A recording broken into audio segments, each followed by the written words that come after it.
गुरु प्यारी साध संगत जी राधा स्वामी जी। अनिक कर्म किए बहु तेरे, जो कीजै सो बंधन पैरे। कुरता बीज बीजे नहीं, जमै सब लाहा मूल गवाईदा। कलजुग मह कीर्तन प्रधाना, गुरमुख जपिए लाए ध्याना। आप तरह सगले कुल तारे, हर दरगह पत सियो जाइदा। यह बाणी गुरु अर्जुन साहिब की है। आप जी बाणी में हमें नाम की कमाई के लाभ बताते हैं। आप जी हमें समझाते हैं कि नाम की कमाई के बगैर जो भी साधन या तरीका हमें मुक्ति की प्राप्ति के लिए अपनाते हैं, वे हमें देह के बंधनों में और ज्यादा फंसा देते हैं। अगर हम जमीन में बेमौसम का बीज बोते हैं, तो हम कितना भी हल चला लें, अच्छे से अच्छी खाद डाल लें और पानी आदि समय पर दें, तो भी वह फसल हमारे घर नहीं आ सकती। हमारी सब मेहनत, बीज और खर्च फजूल चले जाते हैं। इसी तरह कलयुग में मुक्ति प्राप्त करने का असली तरीका शब्द या नाम की कमाई है, जिसके बारे में हमें सिर्फ पूरे गुरु से ही पूरी जानकारी प्राप्त हो सकती है। स्वामी जी महाराज भी कहते हैं, कलजुग कर्म धर्म नहीं कोई, नाम बिना उद्धार न होई। गुरु रामदास जी भी फरमाते हैं, कलिजुग राम नाम बोही था, गुरुमुख पार लंघाई। कलयुग में अगर कोई ऊंचे से ऊंचा, श्रेष्ठ से श्रेष्ठ कर्म है, तो वह सिर्फ नाम की कमाई है।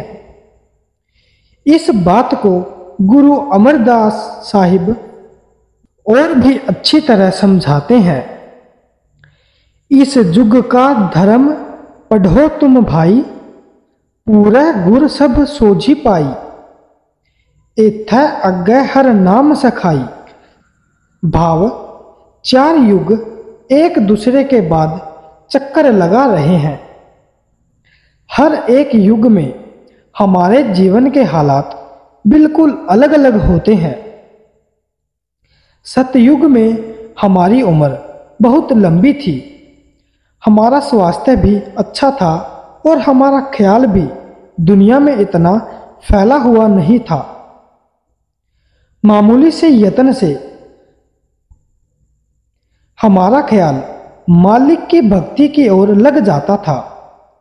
जैसे जैसे युग पलटते गए, उम्र छोटी होती गई, स्वास्थ्य कमजोर होता गया और ख्याल भी दुनिया में पूरी तरह फैल गया। जो साधन हमें सतयुग में काम देते थे, वे अब कलयुग में काम नहीं दे सकते। कलयुग में तो कोई भाग्यशाली इंसान ही 70 या 80 साल गुजार जाता है। स्वास्थ्य भी इतना कमजोर है कि 1-1.5 घंटा भी हम लगातार मालिक की भक्ति एक आसन पर बैठकर नहीं कर सकते। और ख्याल भी इतना फैला हुआ है कि 5 मिनट के लिए भी हम किसी विषय पर पूरी एकाग्रता के साथ विचार नहीं कर सकते।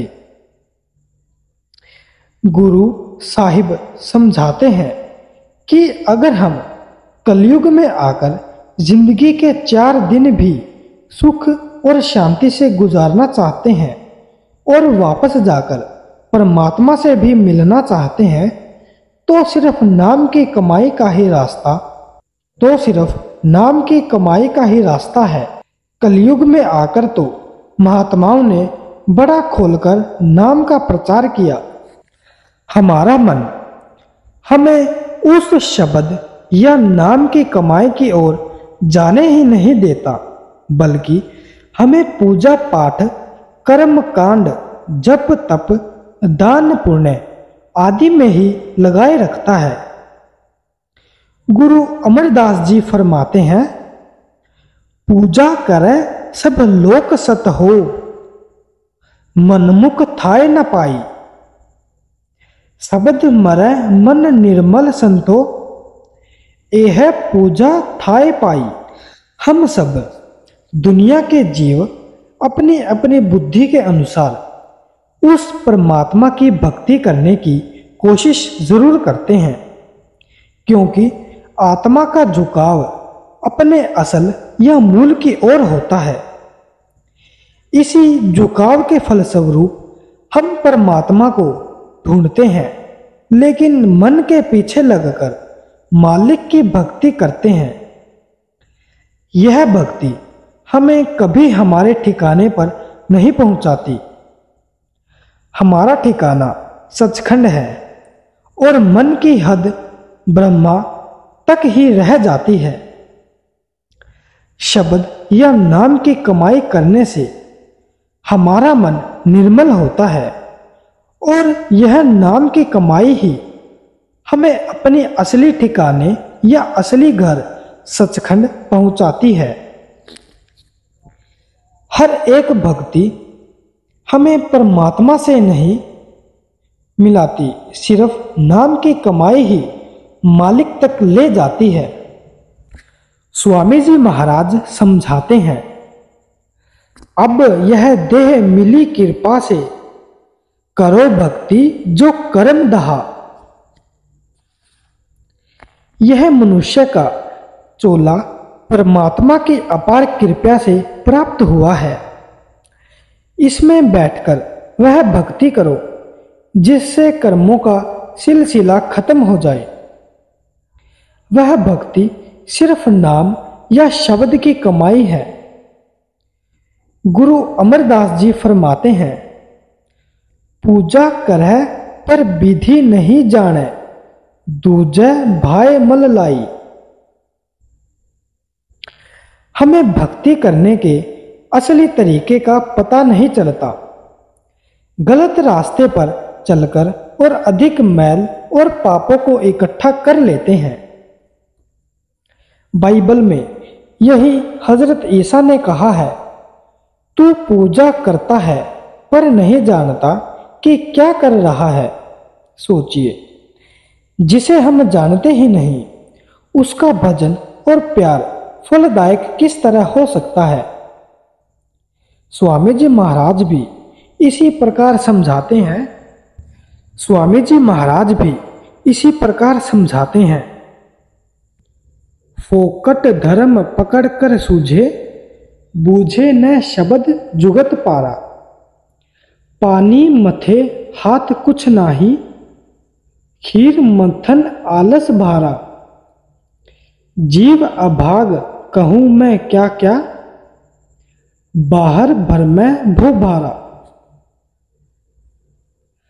अंतर्मुख जो शब्द कमाई, तामे मन को नाही गारा।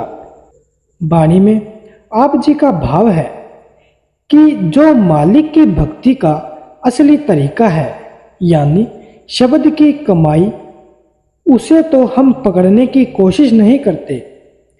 हमें बाहरी रीति रिवाजों और कर्म कांड में ही उलझे रहते हैं। इन बातों को स्वामी जी महाराज फोकट धर्म कहकर समझाते हैं। हम छिलकों से प्यार करते हैं, लेकिन उनके अंदर जो गुदा है उसे ग्रहण नहीं करते। स्वामी जी महाराज समझाते हैं कि सारी उम्र अगर हम पानी बिलोते रहेंगे तो उसमें से कुछ नहीं निकलेगा, लेकिन अगर दूध को मथेंगे तो उसमें से मक्खन प्राप्त कर सकेंगे। इसीलिए वह समझाते हैं कि अपने मन को अंदर शब्द के साथ जोड़ना चाहिए।